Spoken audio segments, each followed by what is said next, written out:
Hello students, welcome to रोशन की class YouTube channel. दोस्तों, आप सभी का आज की इस पाठ्य योजना की वीडियो में एक बार फिर से बहुत बहुत स्वागत है। आज की इस पाठ्य योजना की वीडियो में हम यहाँ पे डिस्कस करने वाले हैं इकोनॉमिक्स यानी कि अर्थशास्त्र की पाठ्य योजना। तो चलिए स्टार्ट करते हैं। काफ़ी बच्चे यहाँ पे इकोनॉमिक्स के नए टॉपिक की यहाँ पे वीडियो मांग रहे थे, तो उनके लिए है आज का हमारा टॉपिक है डिजिटल इंडिया मिशन। नया टॉपिक है, नए टाइप का यहाँ पे टॉपिक है। तो अगर वीडियो अच्छे लगे, आप लोगों के को इस वीडियो से लाभ मिलता है तो प्लीज़ वीडियो को लाइक कर दिया करिए। और ऐसी वीडियो डेली बेसिस पे देखने के लिए रोशन की क्लास यूट्यूब चैनल को सब्सक्राइब करके बेल आइकन जरूर दबा लीजिए, जिससे मैं आप लोगों की हेल्प के लिए कोई वीडियो बनाता हूँ तो उसके बारे में आपको बिल्कुल फ्री में पता चलता रहे। तो चलिए स्टार्ट करते हैं आज की वीडियो। यहाँ पे देखिए, सबसे पहले आप सभी को पता है कि पाठ्य योजना संख्या लिखनी होती है। सबसे पहले जिस पे से आप पाठ्य योजना बनाना स्टार्ट करते हैं उसके बीचों बीच पहले ऊपर सबसे इस तरीके से लिखना होता है। उसके बाद विद्यालय का नाम लिखना होता है, जिस विद्यालय में आप पाठ्य योजना पढ़ाने के लिए जाएंगे। छात्राध्यापक या फिर छात्राध्यापिका का नाम लिखना है। लड़के हैं तो छात्राध्यापक का नाम, लड़की हैं तो छात्राध्यापिका का नाम। इस तरीके से दिनांक लिखना होता है, जिससे ये पता चलता है आपने किस डेट में कौन सी पाठ्य योजना पढ़ाई। कक्षा यहाँ पे डिजिटल इंडिया मिशन है, तो आप क्लास 7th 8th और 9th में ये टॉपिक पढ़ा सकते हैं। वर्ग यहाँ पे अपने अनुसार लिखना है, जो भी वर्ग होगा आपका, सेक्शन जो भी होगा, जिस सेक्शन में आप जाएंगे। कक्षा 7th में अगर ए में गए, अ में गए तो ए लिखिएगा। विषय अर्थशास्त्र का है। चक्र यहाँ पे लिखना होता है, जिस भी चक्र में आप जाएंगे इस चैप्टर को पढ़ाने। अगर पहले पीरियड में गए तो पहला लिखिए, सेकंड पीरियड में गए सेकंड लिखिए, थर्ड पीरियड में गए तो थर्ड लिखिए। चक्र को ही काफ़ी कॉलेजेस में कालांश लिखने के लिए कहते हैं। कालांश देख लीजिए कैसे लिखा जाता है। कालांश लिखने के लिए भी कहा जाता है। चक्र और कालांश सेम होता है, तो उसमें कन्फ्यूज मत होइएगा। अवधि आपको जितना समय आपके कॉलेज वाले देते हैं उसको लिखिएगा। वैसे तो मानक समय 35 मिनट, 45 मिनट, 40 मिनट ऐसे ही होता है। और जो हमारा आज का प्रकरण है वो मैं पहले बता चुका हूँ, डिजिटल इंडिया मिशन। सामान्य उद्देश्य के अंतर्गत आपको यहाँ पे देखिए लिखना है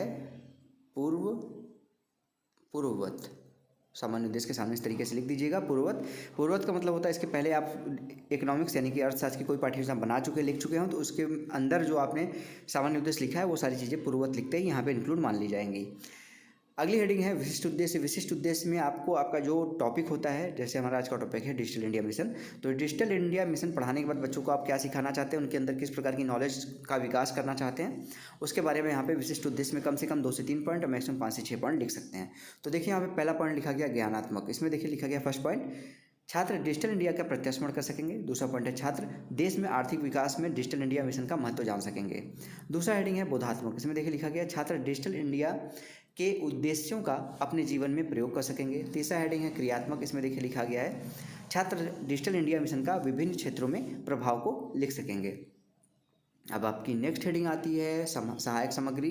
सहायक सामग्री के अंतर्गत आप जिन भी सामग्रियों की सहायता शिक्षण कार्य करते समय लेंगे उनको यहाँ पे आप लिख सकते हैं। तो कंप्यूटर एवं इंटरनेट से संबंधित चार्ट बना के ले जाइए। उसके अलावा चौक, डस्टर, लपेट फलक, पॉइंटर, ये सारी चीज़ें लिख सकते हैं। नेक्स्ट हेडिंग है आपकी पूर्व ज्ञान। पूर्व ज्ञान में आपको लिखना है यहाँ पे छात्रों को कंप्यूटर के बारे में सामान्य जानकारी है यहाँ पे, तभी तो डिजिटल इंडिया के बारे में बता पाएंगे, वो जान पाएंगे। अब आते हैं लेसन प्लान का सबसे इंपॉर्टेंट हेडिंग प्रस्तावना। इसको 2 कॉलम में यहाँ पे डिवाइड करिए, छात्राध्यापक कथन, छात्र कथन। कम से कम 3 प्रश्न पूछ के अपना प्रकरण निकलवा सकते हैं। यहाँ पे ज़्यादा से ज़्यादा 5 से 6 प्रश्न पूछा जा सकता है अपना प्रकरण निकलवाने के लिए। तो यहाँ पे देखिए फर्स्ट क्वेश्चन आप पूछेंगे। और दूसरी बात कि प्रश्न जो होते हैं वो बच्चों के पूर्व ज्ञान पर आधारित होने चाहिए, ज़्यादा कठिन प्रश्न नहीं होने चाहिए, सिंपल वाक्यों में होने चाहिए। तो यहाँ पे पहला प्रश्न है कंप्यूटर के आविष्कारक कौन है, बच्चे बोलेंगे चार्ल्स बेबेज। दूसरा पॉइंट यहाँ पे प्रश्न है इंटरनेट के आविष्कारक कौन है, बच्चे बोलेंगे इंटरनेट का आविष्कार यहाँ पे विस्ट सर्फ ने किया है। तीसरा प्रश्न है, इसको सही से देख लीजिएगा। तीसरा प्रश्न है एक देश से दूसरे देश में ईमेल वीडियो कॉल करने के लिए क्या आवश्यक है, बच्चे बोलेंगे इंटरनेट की आवश्यकता होती है। चौथा प्रश्न है भारत की आबादी बहुत अधिक है और इतनी बड़ी आबादी को एक जगह लाने के लिए क्या आवश्यक है, बच्चे बोलेंगे डिजिटल इंटरफेस। चौथा प्रश्न के बाद 5वां प्रश्न आएगा कंप्यूटर का अधिक मात्रा में प्रयोग करने को कौन सा मिशन का बनाया गया है, बच्चे बोलेंगे यहाँ पे छात्र अनुत्तीर्ण हो जाएंगे। समस्यात्मक प्रश्न हो जाएगा, हो सकता है कोई बच्चा बता दे लेकिन ज़्यादातर बच्चे नहीं बता पाएंगे, तो यहाँ पे समस्यात्मक प्रश्न हो जाएगा। जैसे समस्यात्मक प्रश्नों का आपको अपना उद्देश्य कथन बोलना है। छात्रों, आज हम डिजिटल इंडिया मिशन का अध्ययन करेंगे। अब बच्चों को पता चल गया कि आप उनको डिजिटल इंडिया मिशन के बारे में पढ़ाने वाले हैं, तो इस चीज़ को आप प्रस्तुत कर सकते हैं। हेडिंग डालिए प्रस्तुतिकरण। इसको यहाँ पे पहले कॉलम बनाइए शिक्षण बिंदु, दूसरा कॉलम बनाइए छात्राध्यापक कथन, तीसरा कॉलम बनाइए छात्र कथन। इसमें देखिए पहला शिक्षण बिंदु में पहले विकासात्मक प्रश्न पूछेंगे, मोबाइल क्या है, तो बच्चे बोलेंगे एक तरह का कंप्यूटर। दूसरा प्रश्न, भारत सरकार ने कंप्यूटर के प्रयोग को बढ़ावा देने के लिए डिजिटल इंडिया मिशन बनाया है, आप इसके बारे में क्या जानते हैं, बच्चे नहीं बता पाएंगे, छात्र अनुत्तीर्ण हो जाएंगे। फिर आप इसे शिक्षण बिंदु डालिए डिजिटल इंडिया मिशन। यहाँ पे देखिए स्पष्टीकरण देंगे। Digital India mission digital India Bharat सरकार की एक पहल है जिसके द्वारा सरकारी विभाग को आम जनता के द्वारा जोड़ा जाता है। भारत को डिजिटल बनाने का मुख्य उद्देश्य भारत को अन्य देशों के साथ चलना है। 20 अगस्त 2014 को प्रधानमंत्री मोदी की अध्यक्षता में केंद्रीय सरकार की बैठक में डिजिटल इंडिया मिशन की शुरुआत की गई। जुलाई महीने में के प्रथम सप्ताह को डिजिटल सप्ताह या फिर हफ्ता मनाया जाता है।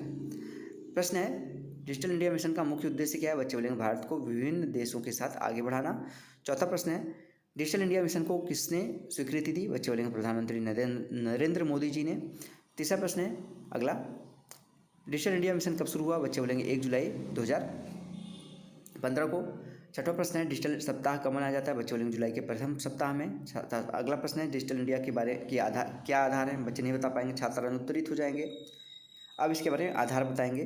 डिजिटल इंडिया का आधार स्पष्टीकरण है। डिजिटल इंडिया मिशन में 9 आधार बनाए गए हैं। पहला ब्रॉडबैंड हाईवे, दूसरा फ़ोन से सबकी पहुंच, तीसरा जनता का इंटरनेट तक पहुंच, चौथा ई गवर्नेंस, पांचवा ई क्रांति, छठवां सबके लिए सूचना, सातवां इलेक्ट्रॉनिक्स मैन्युफैक्चरिंग, आठवां नौकरी के लिए आईटी, नौवां अर्ली हार्वेस्ट प्रोग्राम।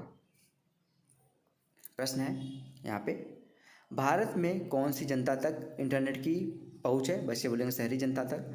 अगला प्रश्न है, डिजिटल इंडिया मिशन में नौकरी के लिए क्या आवश्यक है? बच्चे बोलेंगे आईटी, इंफॉर्मेशन टेक्नोलॉजी। अगला प्रश्न है, आज आम जनता डिजिटल इंडिया मिशन से कैसे जुड़ी है? बच्चे बोलेंगे फ़ोन से, लैपटॉप से, एक्सेट्रा। अगला प्रश्न है, अर्ली हार्वेस्ट प्रोग्राम क्या है? बच्चे यहाँ पे देखिए बताएंगे इसके बारे में। जिन्हें लघु समय में के भीतर कार्यान्वित किया जाता है उसे क्या कहते हैं? अर्ली हार्वेस्ट प्रोग्राम कहते हैं। श्यामपट्ट कार्य आता है, जो अभी आपने पढ़ा है उसमें से जो इंपॉर्टेंट पॉइंट होता है उसको श्यामपट्ट पे लिखा जाता है, जिससे बच्चे इंपॉर्टेंट पॉइंट को अपनी नोटबुक में उतार सकें, कोई चीज़ छूटे नहीं इंपॉर्टेंट जो है। तो यहाँ पे देखिए, डिजिटल इंडिया मिशन 1 जुलाई 2015 को केंद्र सरकार द्वारा लागू किया गया। जुलाई महीने के प्रथम सप्ताह को डिजिटल सप्ताह मनाया जाता है। इसमें 9 आधार हैं। पहला ब्रॉडबैंड हाईवे, दूसरा फ़ोन से सबकी पहुँच, तीसरा जनता तक इंटरनेट की पहुँच, चौथा ई गवर्नेंस, पाँचवां ई क्रांति, छठवां सबके लिए सूचना, सातवां इलेक्ट्रॉनिक्स मैन्युफैक्चरिंग, आठवां नौकरी के लिए आईटी और नौवां अर्ली हार्वेस्ट प्रोग्राम। ये हो गया 9 आधार। अब इसके बाद आता है निरीक्षण कार्य। निरीक्षण कार्य में देखिए यहाँ पे दिया गया है एक प्रश्न, बीच बीच में छात्राध्यापक कक्षा द्वारा कक्षा का निरीक्षण किया जाएगा। कैसे निरीक्षण किया जाएगा? घूम घूम के आप क्लास में घूम लीजिए, किसी बच्चे को कोई समस्या तो नहीं आ रही, उसको वहाँ पर समस्या उसकी दूर कर दीजिए। मूल्यांकन प्रश्न है। पहला प्रश्न है मूल्यांकन, कंप्यूटर के आविष्कारक कौन है? दूसरा प्रश्न है, डिजिटल इंडिया मिशन को किसने स्वीकृति दी? तीसरा प्रश्न है, डिजिटल सप्ताह कब मनाया जाता है? चौथा प्रश्न है, डिजिटल माध्यम के लिए क्या आवश्यक है? अब यहाँ पे लास्ट हेडिंग आता है लेसन प्लान का, आपका गृह कार्य यानी कि होमवर्क। बच्चों को घर से करके लाने के लिए होमवर्क जरूर देना चाहिए, जिससे बच्चे घर पे जाएं और आपके द्वारा पढ़ाई गई चीज़ों को रिवाइज करें। और जब आपकी पढ़ाई गई चीज़ों को रिवाइज करेंगे तो क्या होगा? आपका जो उद्देश्य था, विशिष्ट उद्देश्य कि ये चैप्टर पढ़ाने के बाद बच्चों को आप क्या सिखाना चाहते हैं, क्या बताना चाहते हैं, वो सारे उद्देश्य यहाँ पे तभी पूरा हो सकेगा जब बच्चे घर पे जाके उस चीज़ को रिवाइज करेंगे।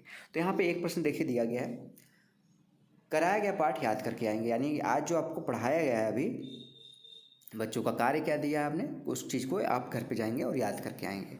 तो ये था दोस्तों आज का लेसन प्लान। अगर आज का लेसन प्लान अच्छा लगा हो तो प्लीज़ वीडियो को लाइक करना मत भूलिएगा। अगर इस लेसन प्लान की आपको PDF चाहिए बिल्कुल फ्री में, तो रोशन की क्लास टेलीग्राम चैनल पर जाइएगा। वहाँ पर जाके इस वीडियो के लिंक के नीचे मैं वहाँ पे PDF डाल देता हूँ, सेम नाम से जैसे आज का है डिजिटल इंडिया मिशन, तो इसी नाम से आपको PDF वहाँ पे मिल जाएगा। और अगर ऐसी वीडियो डेली बेसिस पे आपको देखनी है, किसी भी विषय का आपको अगर लेसन प्लान बनवाना है, तो नीचे कमेंट बॉक्स है उसमें कमेंट करिएगा। मैं 1 से 2 दिन के अंदर आप लोगों का वीडियो चैनल के माध्यम से आप तक पहुंचा दूंगा। सिर्फ आपको सब्सक्राइब करके रखना है चैनल, जिससे मैं आप लोगों की वीडियो बनाता हूं। तो काफ़ी बच्चे सब्सक्राइब नहीं करते, तो नीचे कमेंट करते हैं कि सर आपने वीडियो नहीं बनाई, जबकि उनकी वीडियो बन चुकी होती, बस उनको पता नहीं चलता कि उनकी वीडियो बन गई। इसलिए सब्सक्राइब करके रखिए चैनल को, साथ ही साथ बेल आइकन जरूर दबा के रखिए, जिससे मैं आप लोगों की वीडियो जब बनाता हूँ तो उसके बारे में आपको पता चलता रहे। तो स्टूडेंट्स, मिलते हैं नेक्स्ट वीडियो में, तब तक के लिए आप सभी का बहुत बहुत धन्यवाद। जय हिंद, वंदे मातरम।